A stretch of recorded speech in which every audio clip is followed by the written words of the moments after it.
नमस्कार. आज मी प्राध्यापक MP पाटील सरांच्या महाकाव्य काव्य समजलेलं उमजलेलं या पुस्तकातील कितीदा राग जाधव या प्रकरणाच्या मी पाडलेल्या 2 भागांपैकी पहिला भाग वाचतोय. कितीदा. एका क्षणाचे जगणे अनंत काळचे जळणे.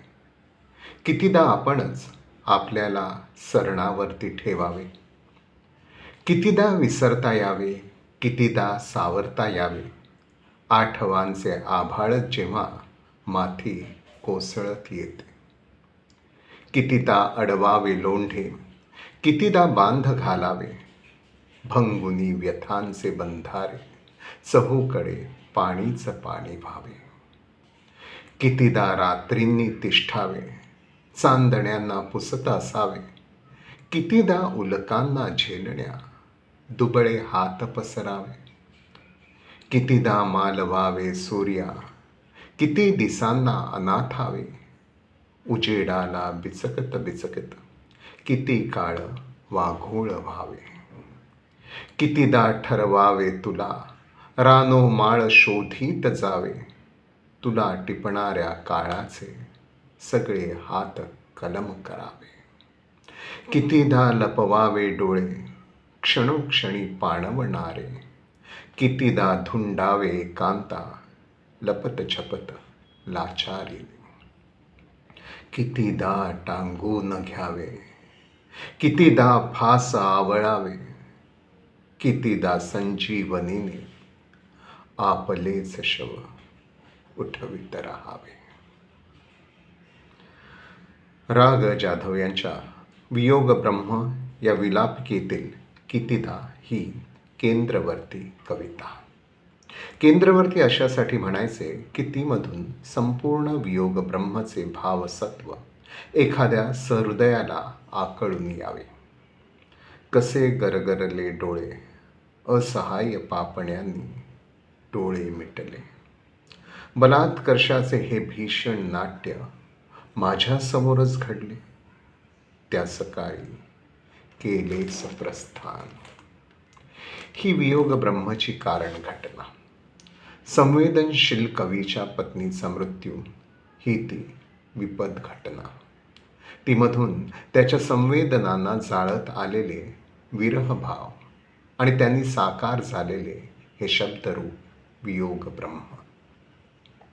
व्यक्तिविशिष्ट व्याकुळता अनुभवताना दिलेले हे शब्द प्रतिमारूप मित्रपरिवारातील अशा अंतर्यामीच्या व्याकुळतेला विश्लेषण, परीक्षण, समीक्षण, मूल्यमापन, भाष्य आदी कुठलाही दुखावणारा विक्षेप टाळून त्याच वेचक शब्दप्रतिमारूपातच त्या व्याकुळतेचा निखळसह अनुभव घेणे हेच सहृदयतेचे ठरावे.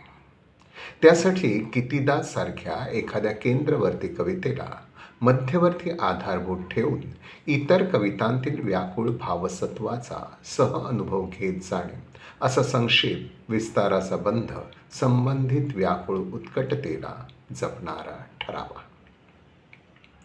तुझ्या अनंत विलोल रूपाना, कमनीय दयनीय विश्रब्ध निविभ्रांत अवघ्या देहाने लोचन होऊन पहावे, हेच होते माझे निरंतर जगणे. पत्नीच्या सुंदर सुंदर रूपांना अवघ्या देहानेच सहस्त्र लोचनी होऊन पाहणे हा या कवीचा तिच्या देह सौंदर्याबाबतचा निरंतर अनुभव 40 वर्षाचा.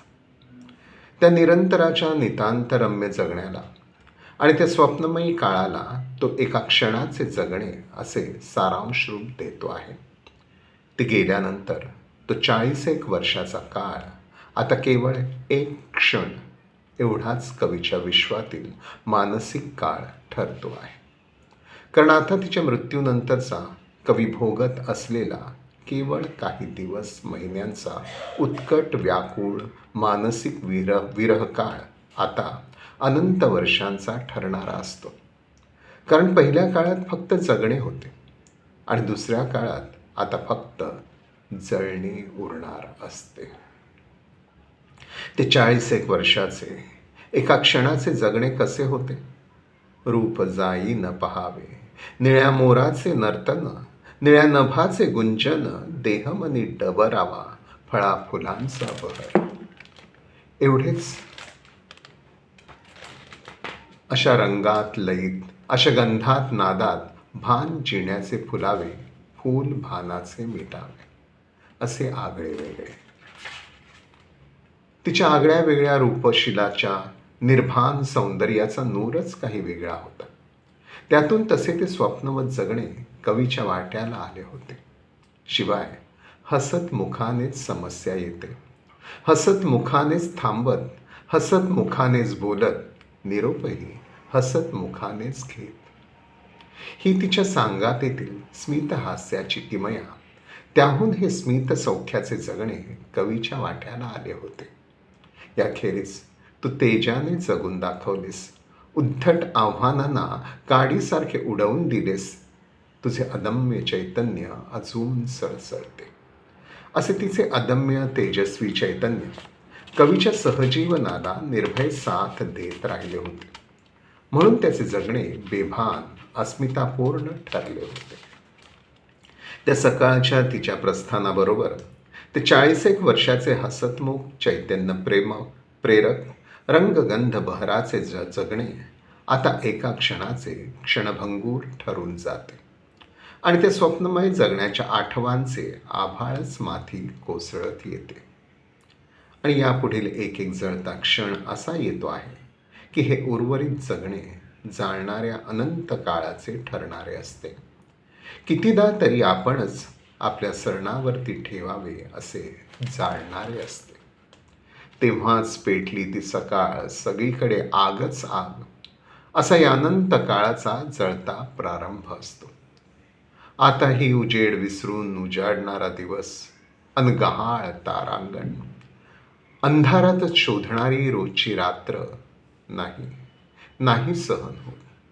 तुझ्या समान आणि तुझ्या विना अशी तारे वारे प्रकाश रूपे नसलेली रीती पोकळी अंधाराची तिच्या विना झालेली, त्याच्या अंधार वाटायला आलेली अनंत काळ.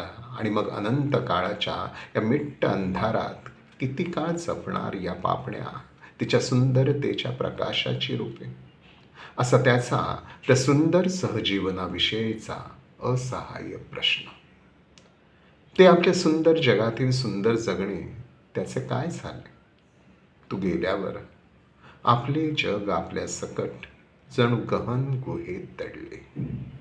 ते जगणे अंधाऱ्या गुहेत दडून गेले, ज्या गुहेचे दार परत कधीच उघडायचे नसते. आणि उरले काय? या अनंत काळाच्या अंधार वाटेवरून मी स्मशानवासी चाचपडत एखाद्या नदीकाठी येऊन अजून येतो का वास फुलांना, असा त्या जगण्याचा व्यर्थ कानोसा घेऊ पाहतो. आणि आता येत नाही फुलांना वास, कहाला फुटतच नाही पान, अशी अस्तित्वाची चैतन्य शून्यता त्याच्या वाट्याला येते. आणि मग सांगातीला पुढती धाडून मागे उरणे हाती नसते, सांगातीच्या दहनासाठी जळणे आपुल्या हाती नसते. एवढेच निराश असहाय्य गाणे अनंत काळ जळत ठेवणे इतकेच त्याच्या हाती राहते.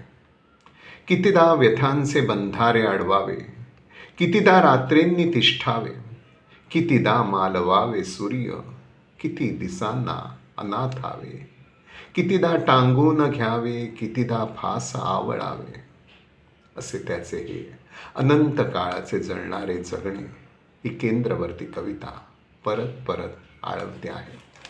इथे पहिला भाग संपवतो. धन्यवाद.